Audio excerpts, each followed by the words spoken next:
Good afternoon, everybody. Almost said good morning, it feels like morning. So my name is Bert Bos, I work for w3c in France.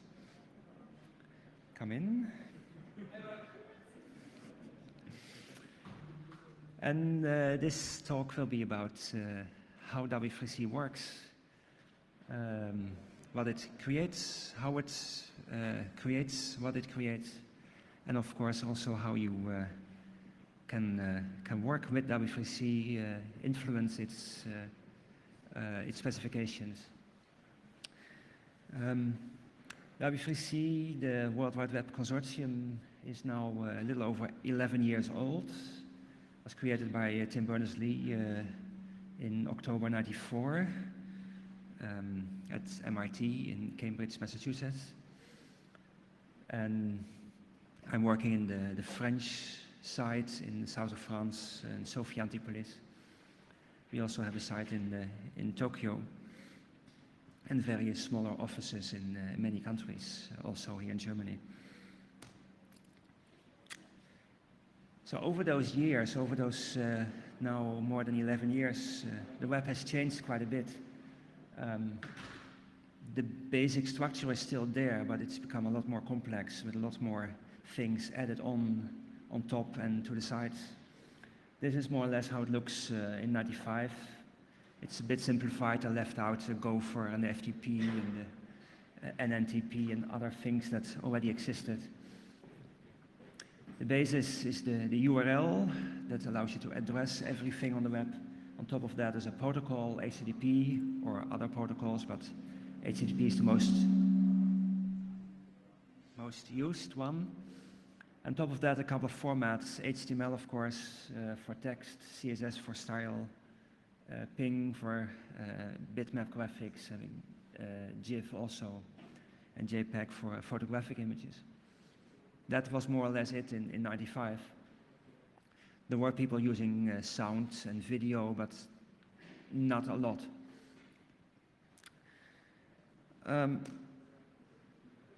This is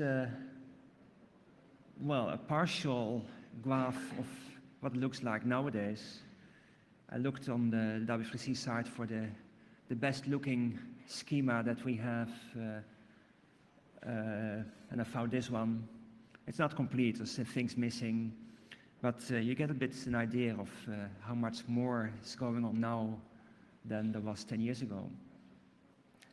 So you see at the basis there's still URLs are now called URIs. That's basically the same thing. HTTP is still there.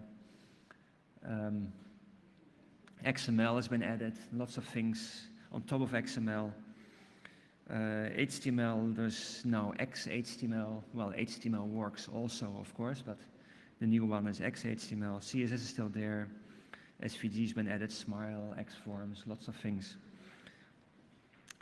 And this graph, it looks nice, separated in various columns, interaction, mobile, voice, web services. Of course, in reality, it's not so separated, it's all integrated. If you look here on the right, for example, privacy, security, it's not so that you either do something private and secure or you do it interactively. That, of course, is not the case.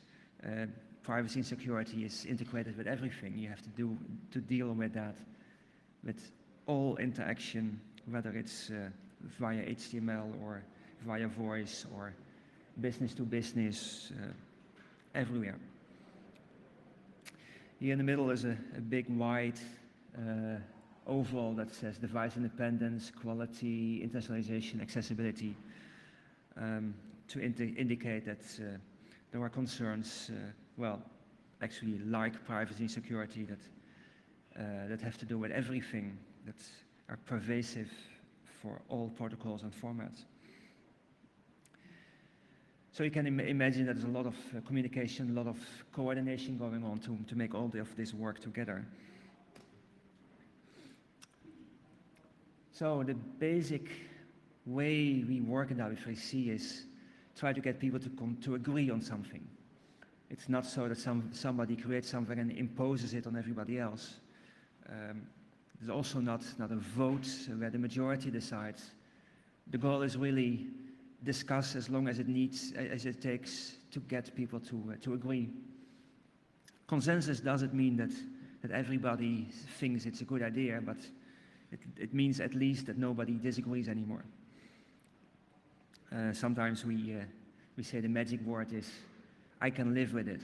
So when you reach a point in the discussions where the last objectors say, okay, I can live with this, then we know we have something that we can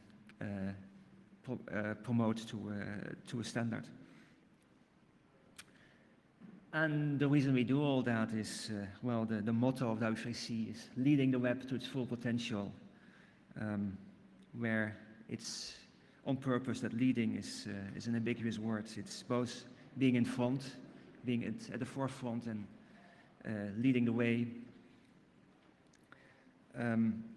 but it's also guiding, not only being the first to do things, but also helping people.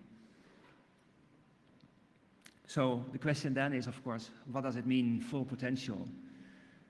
And, well, for w3c, basically, that means semantic web.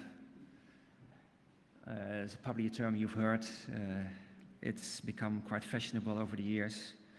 Actually, the first time Tim Berners-Lee used that is more than 10 years ago, somewhere in 92 or so, I think he first wrote about that. At the time, nobody picked it up.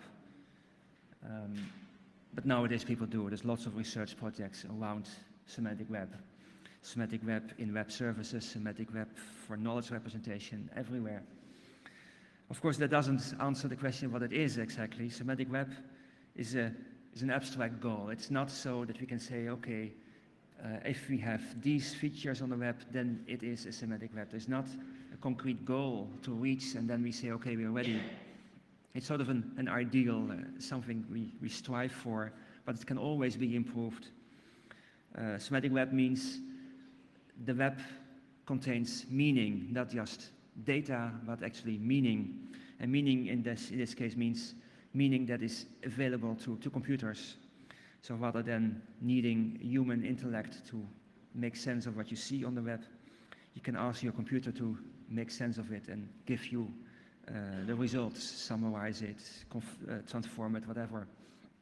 Imagine that you have a human assistant, somebody who helps you with everything. You can ask him or her, what is the cheapest flight from Berlin to Paris? And this person will go on the web and find it for you. Now imagine that instead of a person, you can ask that of your computer. And the computer will be able to find all the information on the web, interpret the various sites that are out there, compare the information and give you the result. Of course, we're not there yet. All the information is there in some way, but it's hard work to compare things, to transform it to the format you want. Some is in table format, some is in images, some use different languages. It's hard work to get the meaning out of the information, out of the data that's there. So semantic web is a final goal where the computer can do more with the information than it can do now. And of course, there's always more. Even if we improve things a bit, there's more after that. So another way to see that is to say it's about reusable information. It's about information usage in a different way than the way it was first created. This graph, yeah, I know you can't read the text, it's too small for people, at least for people sitting in the back, but it looks nice anyway, does it? I'll explain it a bit. It's a graph that I use a few times, I've used a few times in talks earlier. It's the idea of communication. At the top is somebody who has an idea, who wants to communicate that. On the left side is a black arrow that goes down to somebody else who interprets the communication and maybe then decides to become author himself, and via the arrow on the right, he becomes somebody who himself has ideas and tries to communicate those. And in the part here, this one here says representation. The idea has to be represented in some way so that it can pass over the web in some format, an HTML, XML format, whatever. You have to choose a representation for your idea. Maybe it doesn't work quite correctly the same way. You have to think about it a bit and try again. So that's why there's a circle here. You may have to try several times to express your ideas the right way. It's transported over the web. Maybe during the transport things happen to it. It gets filtered. It gets combined with other information. It may be summarized, condensed to a smaller format. It may be stored for a while. The web is not a real-time communication system. It's store and forward. It's archived. You can go back to something long after it's been first put into the web. It's archived. Finally, it comes here. It's displayed.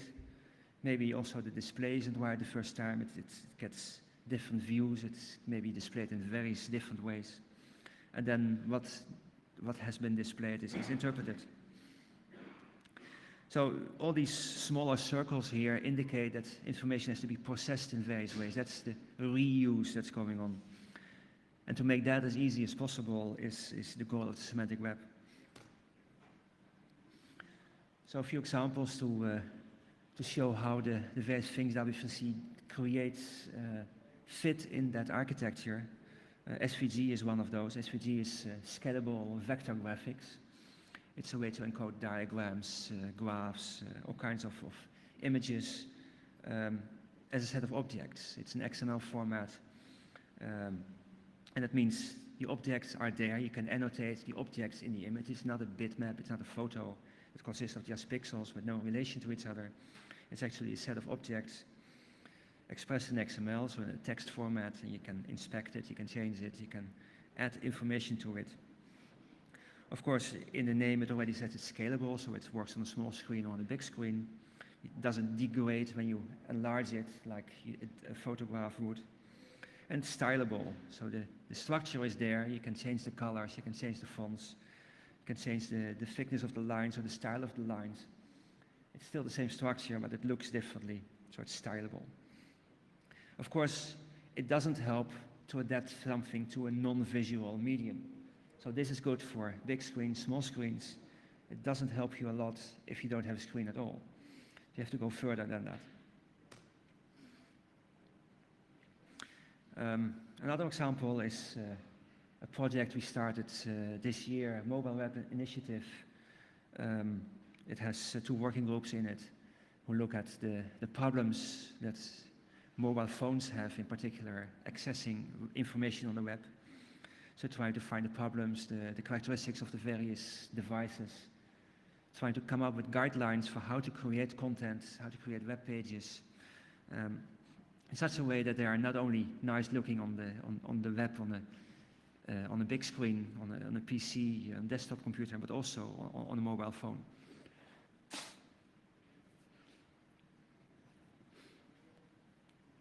We also work on tests and validation, checking that content and software actually works on mobile phones. That's another aspect of this reuse. It has to be available on big screens, on large computers, but also on small ones, on mobile computers with small screen, a few pixels, few colors. And not only the display is different, but also the input, of course. You don't have a 100-key keyboard, you don't have a mouse. Maybe you have a stylus to write, maybe you have a tiny keyboard, maybe you don't even have that, you have just the number keys and a menu key. You have to interact with only that. But you may have something else instead, voice, for example. You may be able to talk to the machine, and the machine may be able to talk back to you. So not everything has to be visual and keyboard-based. There are ways to transform the information. If the information is structured correctly, then it can be transformed. A project that we have had for a long time already is the Web Accessibility Initiative, which deals with accessibility of information for people with handicaps. It's basically the same thing as the access for small devices. It's very much the same techniques, the same guidelines that people have to follow to make information available for people that are blind, that can't hear, that have problems moving the mouse. all kinds of handicaps, people who are dyslexic, who can't read long words or have trouble with long paragraphs. There's all kinds of stuff. People that may have trouble with things that blink, for example, certain frequencies, people can't handle that. They may lose consciousness when they see certain frequencies, for example. So if the information is available in a sufficiently abstract way, sufficiently structured, it can be transformed so that everybody can access it, either via a speech synthesizer, via Braille device, or by enlarging the text, removing the colors, changing the colors. There's all kinds of ways to adapt information if it has been created in a way that keeps transformation in mind. Of course, handicaps come in all kinds, and I think most people here are pretty young still, but someday you will all be old, wearing glasses, and you may have to enlarge your font size also to be able to access the web, and all these tiny fonts that you see may not be so readable anymore.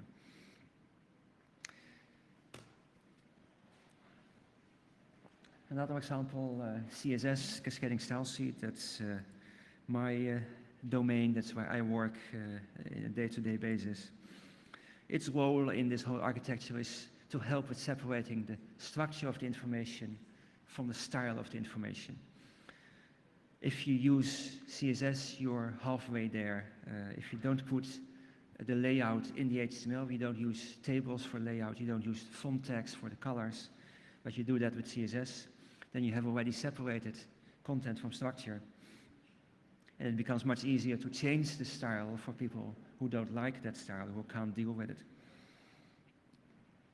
Separation of style and structure is just a rule of thumb. It doesn't work always, and it's only one of the techniques, but it's the oldest rule of thumb we are applying, and it works pretty well in most cases. A little graphic here shows with and without color. It's just, I needed a graphic there.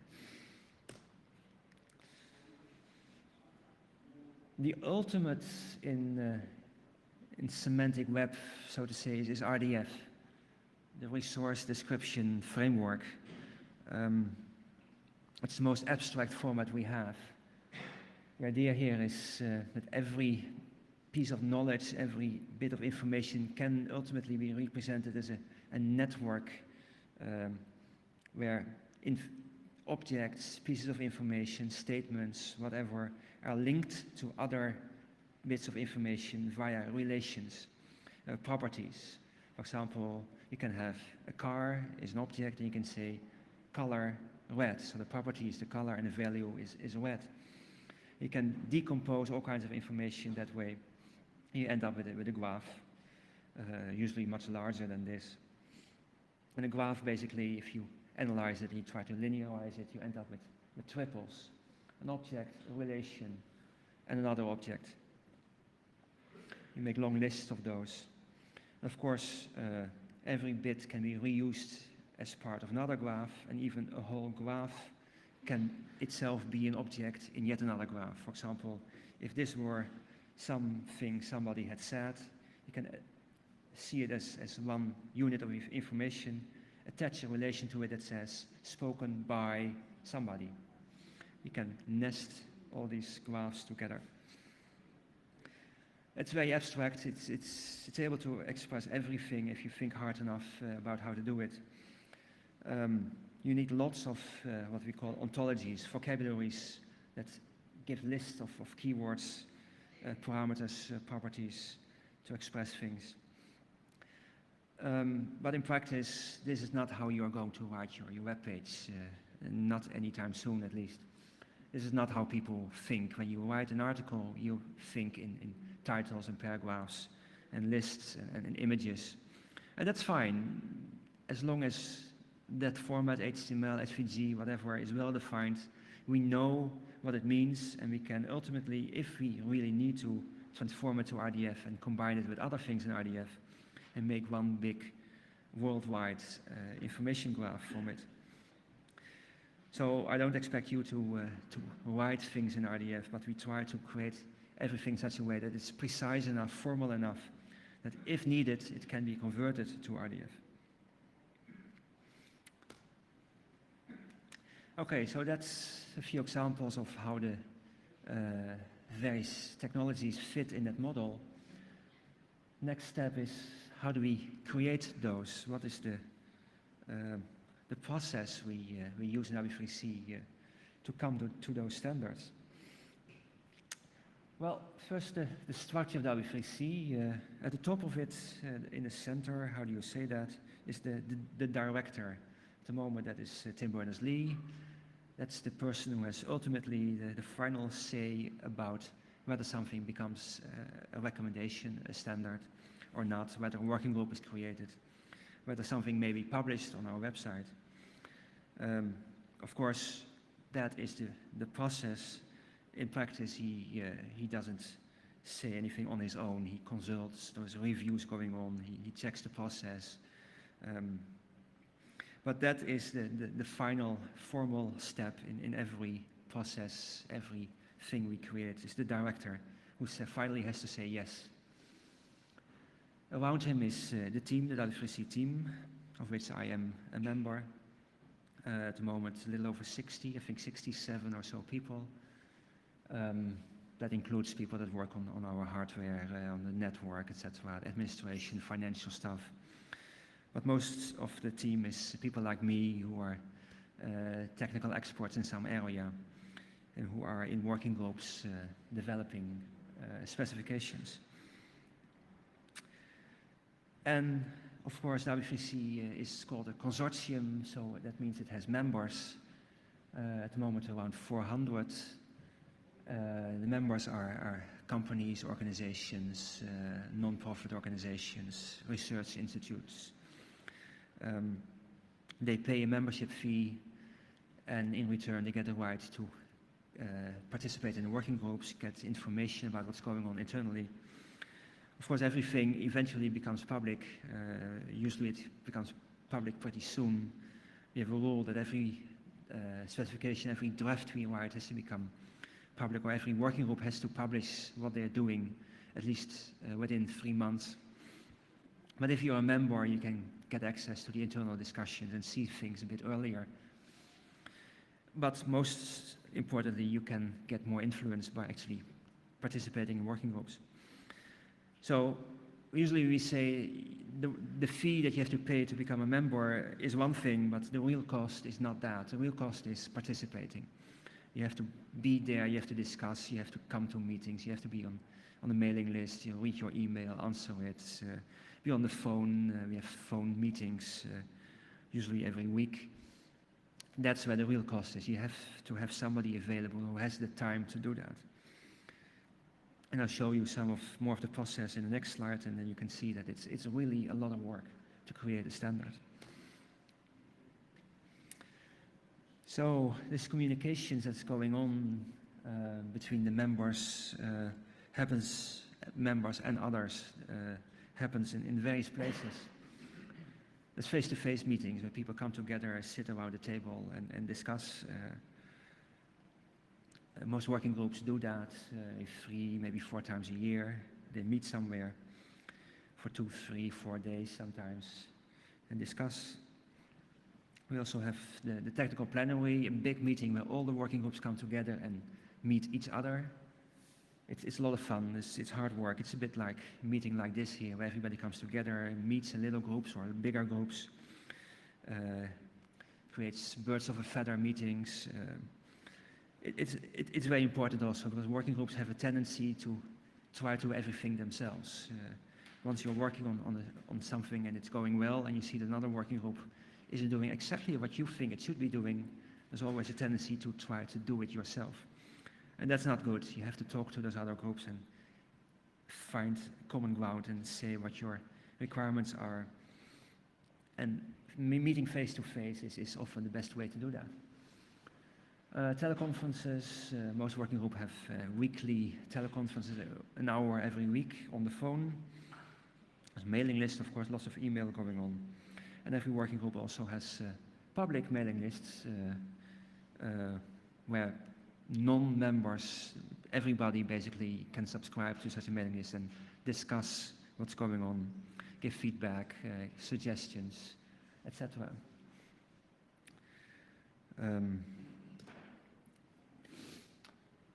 So the process, this is one way to represent it. From idea to recommendation. The recommendation, w3c recommendation, is the term we use for basically a standard. That's the final product. That's a stable specification that we want everybody to use. In this long list here, it's not actually the final step because, well, everybody's human, we are human too, and we make errors, and recommendations sometimes have to be updated. So there were errata, and sometimes there's new versions. But basically, the idea is a recommendation is the final step. This is stable. That's what you have to implement. But in between, there's workshops, working group charters, internal drafts, working drafts.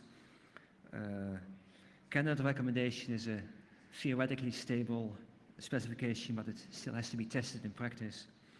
When it has been tested, there's a final review called proposed recommendation and then recommendation. If everything goes smoothly, you follow the arrows and you end up at the end. Of course, in practice, things don't always happen that way. You can go back and skip stages and skip multiple stages and go back a long way, etc. So that didn't look very nice. Luckily, I found a graph that shows a little bit more graphically. Somebody in my working group, Ian Hickson, you may have known, you know his name maybe, put this in his blog to illustrate the w3c process based on the English game of snakes and ladders. Same idea, start with an idea, create a working group charter, working drafts, get lots of feedback, candidate recommendation, more comments, recommendation, errata, and well, maybe at some point you arrive at the perfect web. As you can see, there are shortcuts. You can fall back to an earlier stage if the comments aren't positive. It's not a precise representation of the process, but it's pretty good. You get a good idea of what's involved if you look at this little painting, well, sketch actually. Okay, so that's the main output, recommendations, but we do more than just create recommendations. Apart from working groups, we have other types of groups, interest groups. They don't write specifications, but they are a platform for w3c members to come together and discuss things. They may work on requirements for a next specification, writing guidelines maybe, seeing what's happening in practice. One example is the math working group who created the math ML, the mathematics markup language. After they finished the second version of that, they decided, okay, now we take a year off, we see how it works in practice. We think there will probably be a need for a third version, but let's wait a while, see what the requirements are. So over the past year, we had no math working group, but we had a math interest group, collected information about people using MathML in practice, what worked, what didn't work, came up with a list of requirements, and probably current expectation is that probably in March or April or in the spring of next year, we'll create another working group who is going to work on the third version of MathML. Coordination groups, well, they coordinate, that's clear from the name. Usually they consist of the chairs of other working groups, and they talk about problems that are common to working groups. For example, we have an XML coordination group where the chairs of the XML core working group are XSLT, XQuery, a couple of others, XSchema. Whenever there is an issue coming up in one working group that needs to be discussed in others, the coordination group is the place to bring those up. They also talk about agendas for joint meetings, task forces when a sub-problem has to be solved with a small group of people. When there's a specification that has to be reviewed by some other working group, that's the task of the coordination group. The latest group we created is an incubator group. Since the I was already taken, somebody suggested, well, let's use an X instead. So we call it the XG now. Incubator group is even more lightweight than interest group. They exist for maximum 1 year. It's a place for members to come together, discuss something, often with the idea, or that's the idea at least, we don't have many of those yet, but the idea of exploring whether there is a need for more, whether there is a need for new specification for a working group, for something. So one thing they can do, for example, is write requirements or draft a charter for a working group, or maybe conclude that there is no need for a working group. The advisory committee consists of one representative from all members. They meet every 6 months and discuss high-level policies. Is the budget still okay? What are the main things to work on in the next year or so? Is the process still working? And we have an advisory board, a small group of people with representatives from the members, and they advise. That's their task. Give advice on the process, basically. So, working drafts, recommendations, candidate recommendations, proposed recommendations. Those are not the only publications. We have more. We also have notes, which can be basically anything. They don't have any status at all. It's just something a working group usually thought was interesting to publish. For example, they can decide to publish the requirements in a separate document, or the history of something, or a primer, an introduction to something else. And we also have submissions, which are publications that are submitted by w3c members and that are, for one reason or another, interesting for us to publish. For example, when we create a specification and there are older versions, proprietary versions that can be considered predecessors of that, it's often interesting to publish those as well, so people can find them at least. It happened, for example, with SOAP, SOAP standard in the web services area. Before it became a standard, there was already something created by Microsoft and others. So they submitted it to w3c, and w3c just became the publisher of that. When you think it's interesting enough to publish, we publish it. So it's not a standard, there's no status, it's just there because it's interesting. And we have actually many of those. So when you see a document on the w3c side, don't think it's a specification. It can be lots of things. It can be a working draft, it can be a note, submission. Only a few of those are actually standards. Okay, so if you followed this, then now you should in principle know how to get involved with w3c. That was one thing I didn't mention there. Invited experts. Working groups normally are made up of representatives from w3c members. But not only. There may be people working in their spare time, for example, on something, and they may be experts, they may be very interesting for us, very helpful to have in a working group. But since they are not working for a member, they can't join in that function. So then we have the possibility to invite them. It happens a lot with students, for example. Students have good input, maybe working on open source projects, whatever. And the other people in the working group think, okay, we need that person. We want him or her to be in the group and have access to what we are discussing and make use of their expertise, then we can invite them. Is there any process for getting somebody invited as an expert? There's no formal process. It's the chairman of a working group and the team contact, the team member in that working group together decide whether somebody is invited. But usually it's people that are active on the mailing list, on the public mailing list. Yeah. So make yourself visible. It's the working group chair. Yeah. Who makes the decision. Yes. And in practice, it also turns out to be a good career move, because I've had many invited experts when they were still students, and of course, as soon as they were no longer students, they got hired by Google or Opera or whoever. Okay, so to get involved, the public mailing list is open for everybody. Well, everybody should be, but of course you need to be a bit of an expert in the field to be able to discuss, but unfortunately you also need to speak English. Our mailing lists are in English. We try to create everything in such a way that it works for all languages and all cultures, but the development process itself happens in English. So you need to be able to read and write English to be on our mailing list. We haven't found a solution for that, unfortunately. So invited expert, I mentioned that. Of course, if you're working for a company or some organization that is able to join w3c, you can join and then you can go to any working group you like.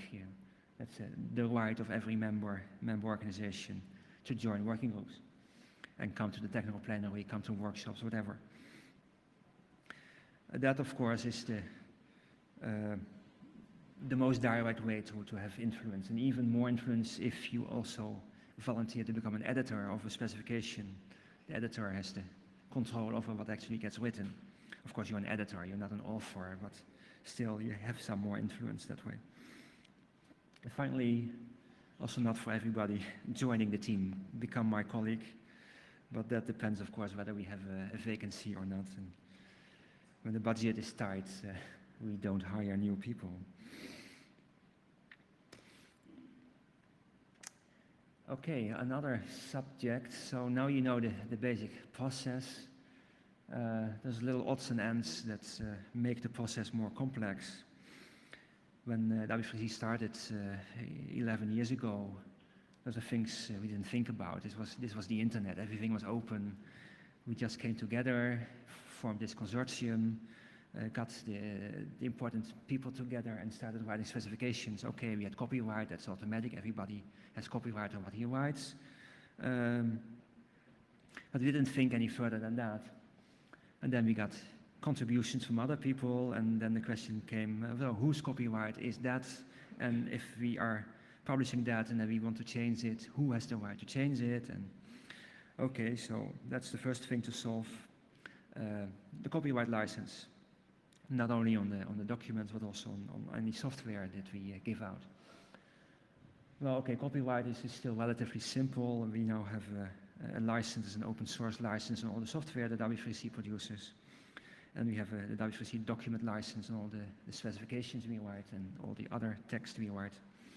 Basically, it says you can use it for any purpose, we can't change it. And the open source license, well, it's a normal open source license, you can change it as well. Why? Well, I think it's obvious why we can't let you change the documents with a standard. It's only a standard if it's stable. You can't have anybody change the document and still claim, take the HTML standard, change it a bit and say, okay, from now on this is HTML. So the license there is a bit different. But you can still republish it, you can publish in a book, give it out in some way, whatever. Patents is a much harder problem. And again, 10 years ago, nobody thought about that. Maybe you have heard of the EOLAS patent that actually appeared on the web about 10 years ago, I think, maybe even earlier, 93, 94 or so. At the time, people just laughed about it. Patents on the web, what's that? But of course, it became a problem as soon as there's more money involved. You have to deal with those. So we had a working group working on it, and we now have a patent policy that's actually quite good. It took a lot of discussion, a lot of this argumentation and convincing, but we now have a patent policy that everything that comes out of w3c is, as far as we have control over that, royalty-free, and even royalty-free in such a way you don't have to ask for a license, you have it automatically. And not just if you are involved with w3c, it's not a patent pool like some other organizations. You have this license even if you're not a member. So if you're an open source project, you can use w3c technology, you can use it, and you don't have to ask for permission to do that.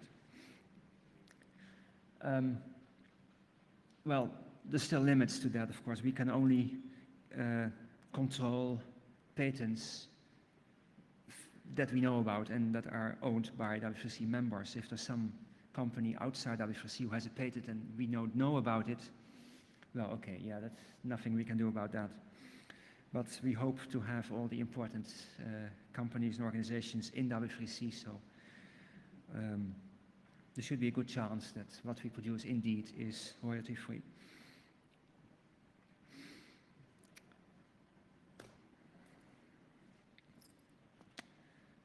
So, w3c, of course, is not a closed world. Well, we have, I already mentioned, the public mailing list where anybody can join and discuss, but we also have other liaisons.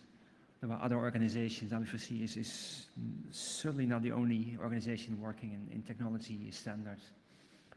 There are actually many, very many of them. In mobile phones, the OMA, Open Mobile Alliance, is one that we work together a lot. Internet has the IETF, well known, I guess, ICANN. In telecommunications area, there's the ITU, ETSI, and others. There are similar organizations in digital television, in printer manufacturers, lots of those. We have contacts with most of those, some very intensive, some less. At OMA, already mentioned that because we have this mobile web initiative since a few months ago. We work very closely together with OMA to make sure that the standards for the web are exactly the same as what they recommend for mobile phones. So the mobile phones are an integral part of the web. So XHTML, you may remember there's something called WAP, W-A-P, and they had WML, which was an XML-based format, but it wasn't HTML. So the new, what they call WAP 2, is actually XHTML. It's the same as on the web. Well, of course, phones are smaller, so some things don't work, but if you keep to the guidelines, you can create content that works everywhere. So a lot of liaisons going on. There's a lot of work involved in that, but it's important. In Europe, we work together in an organization called the ICTSB, the ICT Standards Board, which has European Standards Organization in it, like CEN, CENILEC, ETSI, EBU, and others. It's set up by European Union to coordinate and divide the work on creating standards. Also w3c is also part of a European project called COPRAS, which is a European-funded project to look at all the other European projects that are funded by the European Union and find technology that can be standardized. It's very interesting, actually. I visited a couple of other projects looking for interesting technologies. So apart from official bodies, of course, the web wouldn't be the web if there weren't a lot of other things going on without any formal organization. And of course, we try to look out for that, get involved with it, help those people either to come to w3c or give our expertise to them. And actually, if you look at the past of w3c, lots of things actually came out from outside, came from things outside w3c. Ping, our first recommendation, was developed on the web, well, on Usenet, mostly by a group of people who weren't satisfied with GIF for various reasons. And it became a w3c standard. HTML also started before w3c was born, CSS also, actually. SOAP came out of some commercial partners outside w3c, etc. At the moment, we are looking at things like microformats, webforms 2.0, and other initiatives on the web that may or may not eventually come to w3c and become standards. it's not always necessary to have a w3c recommendation or something. Sometimes it's good enough to just have a convention that people use. It doesn't have to be standard, but sometimes it helps. For example, if there's governments involved, governments like to have to write in laws or other things that things have to conform to something, and then they have to refer to something that's more or less official. Our accessibility guidelines, for example, are referred to in many different laws in many countries. If you write documents for a government, they have to conform to those guidelines. And for a government to be able to claim that, to require that, the guideline itself has to have an official status. Okay, so if you want to read it over, this is the URL. I've probably always also linked from somewhere from the conference site, or you can find it on the w3c site as well. Okay, I think I did well in time, so there is time for questions. There's one over there. Is there a microphone?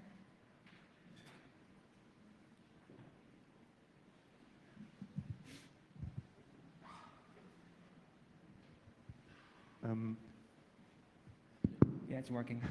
As far as I remember, some documents that are published on the w3c site are commented with standard, and others are commented with recommendation. Is this correct? So some are recommendation and the others are, what did you say? Standards? Oh, no. Well, our term is w3c recommendation. That's the term we've been using, well, since we started. But you can consider them standards. Usually the word standard is reserved for official standards body associated with ISO. But in practice, recommendation has the same status. We call them recommendation. There's no standard, nothing labeled standard on the w3c side, only a recommendation. Okay. I wanted to ask you about the direction that w3c is looking, so much of it being semantic web. And this is a very high-level question.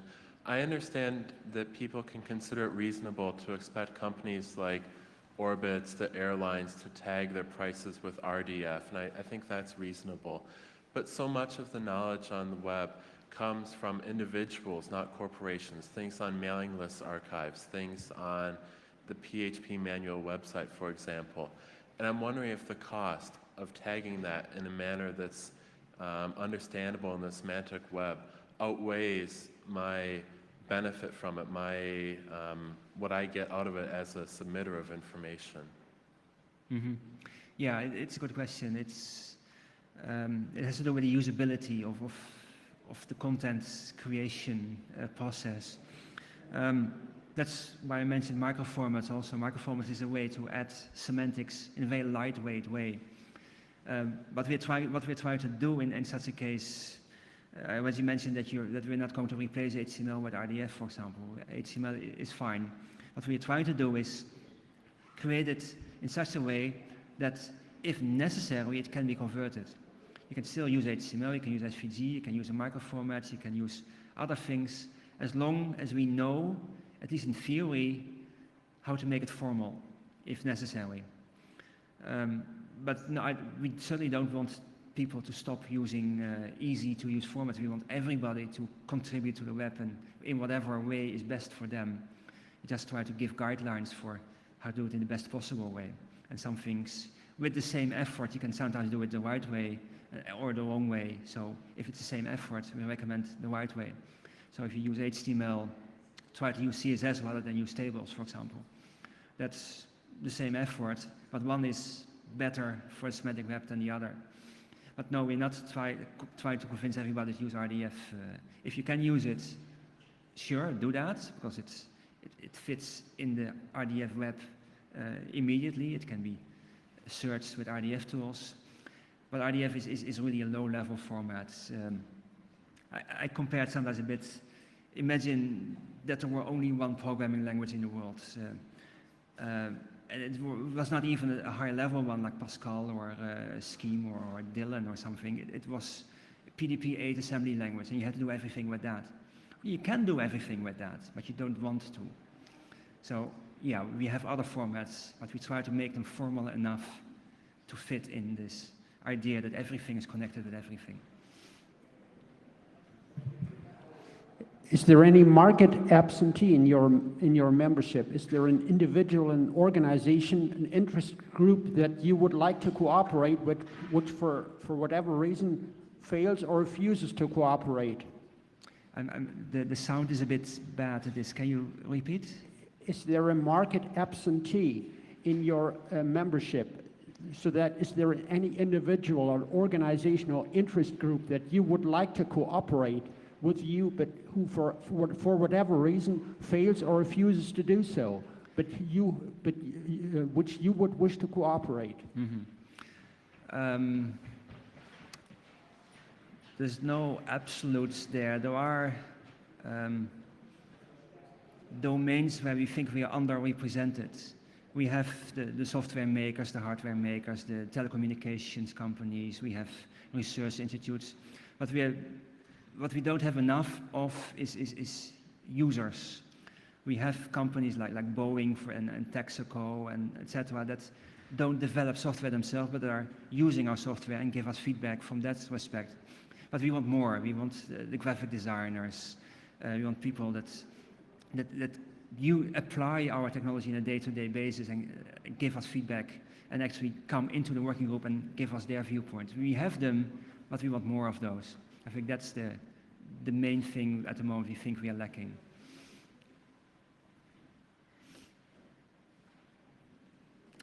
No more questions? Okay, oh yeah, there's one more there.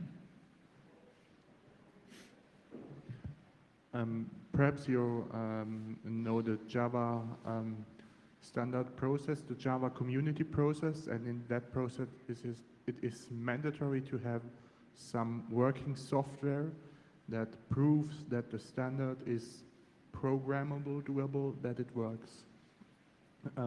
Is this the same for you, your recommendations, or do you think you don't need that stuff? Yes, that's basically the same. When we started 10 years ago, we went directly from working draft to recommendation, and we considered it was theoretically ready. But later we inserted the candidate recommendation phase, which says, okay, the working group thinks it has done its work, but now we are waiting for implementations. So that in that stage we create test suites, test reports, and usually the requirement is we need to have 2 interoperable implementations, and when that has been shown to work, then we make it a recommendation. That's the normal process. There are exceptions for guidelines, for example. With the accessibility guidelines, it's hard to show that there are 2 interoperable implementations. But usually the guideline, or the rule of thumb is we need 2 interoperable implementations, yes. Can these implementations be closed source? Yes, but it must be different. Mozilla and Firefox are not different enough in that respect, but closed source implementations is possible. Yeah, if Internet Explorer implements something and whatever, OpenWave browser on a mobile phone, that is 2 implementations. We don't require open source implementations, no. Although we like them very much and we recommend people to use them, but no, we don't require them. Yeah, one more. What's your opinion on open access to standards? For example, you have to pay to read an ISO standard. Sorry, I didn't catch that. You have to pay to read an ISO standard, but you don't have to pay to read an w3c recommendation. So what's your opinion about that? Well, our opinion is that a standard can only be a standard if it's freely available. It doesn't make much sense if you have to pay a lot of money to get access to it. But, well, that is ISO's business model. They live from what they sell. We decided not to do that. We decided to live from membership fees and subsidies from government. So our standards are open and will always be open, available. And if w3c at one point doesn't exist anymore, you can republish the specs on your site, and you can already do that now, and we hope to keep them available in various ways on other sites, free and forever. Yeah. If there is no more questions, then thank you all for your attention.